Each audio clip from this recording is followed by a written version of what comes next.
they always say, like, think globally, act locally, like, you know, make a change where you can, where, like, you know, where it's intimate within your local community. And we decided to stay here and try and protect this land and do something beautiful with it and show people another way to live. I'm John Rucker. John Ramirez. We're on the Eastern Light Project land. We're here on 25 beautiful acres where we've created a center for our community to come to learn about permaculture, to, you know, see us as a model of a sustainable way of living. They can acquire these tools to transform their own lives and our communities, and it's also a place for us to unite as people. We're on the path to awakening, and a part of that awakening process was realizing that you know, we live in a society where there's a middleman between us and all our needs, and what happens from that is we become unconscious of how our needs are met. A part of my awakening process, I know John's awakening process too, is just like realizing that all the food that we were eating is basically a toxic substitute of real food. You know, we go into the store and we have these foods that are highly processed with all this nasty stuff in it that supports like animals that are caged on massive scales and like conditions are deplorable. And, you know, food that's grown in monocultures, genetically engineered food with pesticides and herbicides and all that kind of stuff. And we saw a problem with it. We wanted to feel empowered. We wanted to empower ourselves and say, like, all right, like, they're doing that, but like, we don't have to do that. We don't have to be a part of it. So part of doing that was becoming more sustainable and learning how to grow food ourselves. How beautiful this basil is, you know? That's awesome. Got so much of it. Probably make some pesto. How can we as human beings sustain ourselves off the land in a way that is integrated within nature as opposed to placed on top of it? This here is a staple for us. Kale. Throughout the season we had like, you know, 60 or so kale plants growing. The exponential growth of diseases that were not very prevalent years ago is an indicator that we're doing something wrong. It's feedback from our environment telling us that we're in an unhealthy relationship and we're suffering from it, and we will continue to suffer unless we change our ways. Learning not only just sustainable food systems, but also just sustainable living systems. The fact that we're catching rainwater, we're filtering that and drinking it and using it to wash our dishes, and the water from that goes out into the garden and feeds the garden. We have an outhouse. And this right here is our waste management system, except I don't like calling it that because it's not waste. It's part of our fertility right here. It's part of life. And once the big kind of container that you're using gets filled up after a number of uses, basically you take it out and you put it into a composting area. At the end you have this really big pile of fertility that has turned human waste and plant material, plant scraps, into this rich, fertile soil that you can then use in the garden. Waste management is, I mean, it's a part of way to get off the grid. If you're connected to a sewage system, that's an expense right there, and that's a grid that's really not sustainable. And when you manage your own waste like this, then something that's like directly in your hands and something that benefits the land.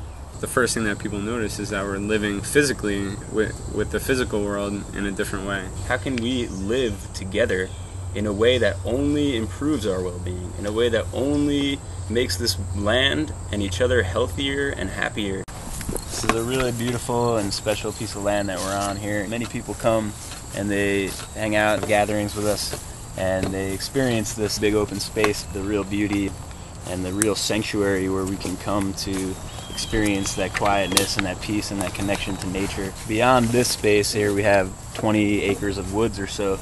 I encourage people all the time, come here and care about it and feel like it's yours too, and come for a walk in our woods and get to enjoy this connection here to nature. We have like an abundance of plant medicine that exists all over this land, and there's a program that we're beginning in a couple weeks here for fall and winter. It's called the Community Supported Medicine Project. So what we're doing basically is we're creating a list of medicines that we can harvest at this time of year. Plant that's commonly known as an invasive species. It's called Japanese barberry. Right now, this time of year, you have these berries here which are edible and very nutritious, loaded with vitamins. In the late fall and just before springtime, you can harvest the root from these plants and make a very powerful medicine from them. It's really good for respiratory infections. Probably about 50 people right now who are signed up for the Community Supported Medicine Project, and I know they're all really excited to be having these medicines in their cabinet. One of the big things that John just touched on that we've been doing a lot with is community. You know, that's like such a huge element. We have a large following and like just such an amazing and beautiful community that supports this project and comes here and like wants to see it succeed. Yeah, it's an amazing struggle that we share with our community here. There is a trend going on of overdevelopment of land, unsustainable development projects. And what you see is that like the common person, you know, we can't really afford to buy these pieces of land and pay our taxes and create these living situations that we need. So the only people who are really able to afford those things are corporations at this point, or developers with a lot of money who can come in here and create more systems for human beings to be dependent on. So the struggle for us right now is that, you know, this land that we're on is under threat of development. Right at the end of our land here is a wetland where a massive development project and a super Walmart have been approved to come in there. And then the goal of these developers would be to develop the surrounding area as well. So that makes this land in jeopardy. What I see is like, well, there goes our resources. Because if you have a beautiful piece of land and you work with it, it could give you tons of food. If you work against it, you put it in a Walmart. And the Walmart gives you food.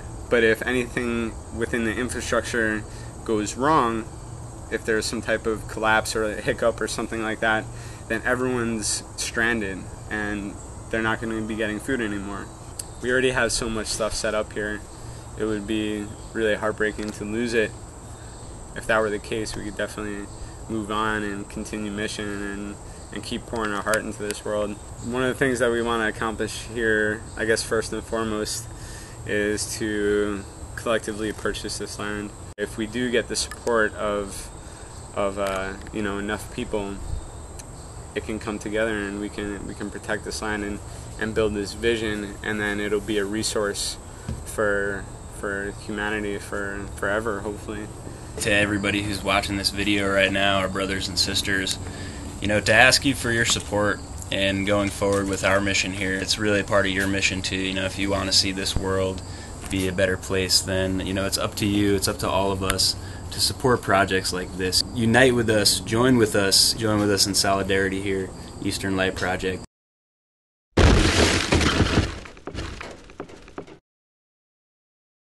Stuck my head out the front door, and I see like more than I can count, fully blacked, you know, bulletproof shields, assault rifles, like boom, in lines and in formations. Have you ever heard of a GMO or genetically modified organism?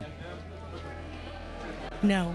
I think I've heard, but I'm not really sure exactly it is. It's like where they add chemical